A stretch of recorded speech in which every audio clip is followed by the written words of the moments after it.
da na farko na so fara ya ga Allah kuma gode wa shi shugaban kasa wanda ya dace ya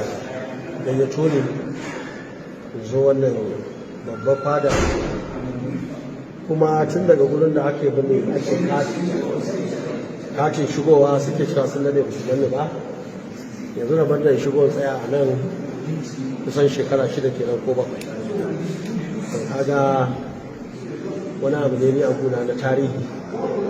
alhamdulillah mun je mun zauna da shi shugaban kasa mun yi awoyi muna tattaunawa na yadda za a ci ga Najeriya gaba kuma an tattauna abubuwa musamman ma ya yi magana na Kano saboda kasan magana take fitowa daga Kano wanda ba su san sirrin ba sai su ɗauka wani abu ake yi na cutar da wasu wanda kuma wannan abin da muke shi ne muka kamfen da shi jama'a suka zaɓe ni na yi kamfen a matsayin ɗan takara na shugaban ƙasa na faɗa kuma an zaɓe ni na samu ƙuri'a sama da miliyan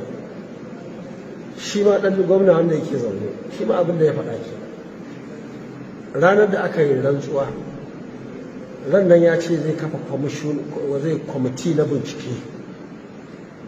ɗaya na abin da ke ya shafi harkar ƙasa domin akwai gurare da yawa waɗanda ake ganin an yi ba daidai ba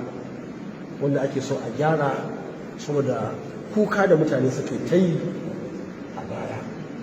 saboda haka ne aka muka ɗauki wannan magana cewa za a kawo za a gyara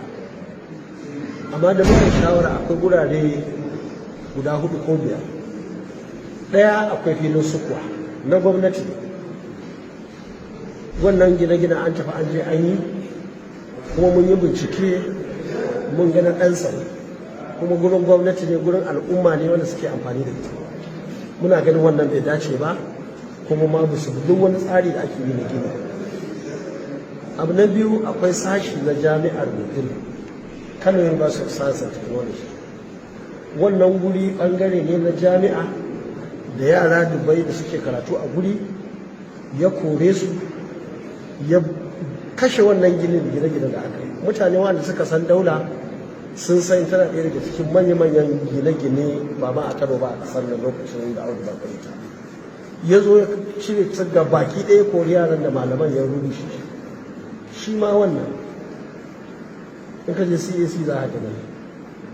ɗansa ne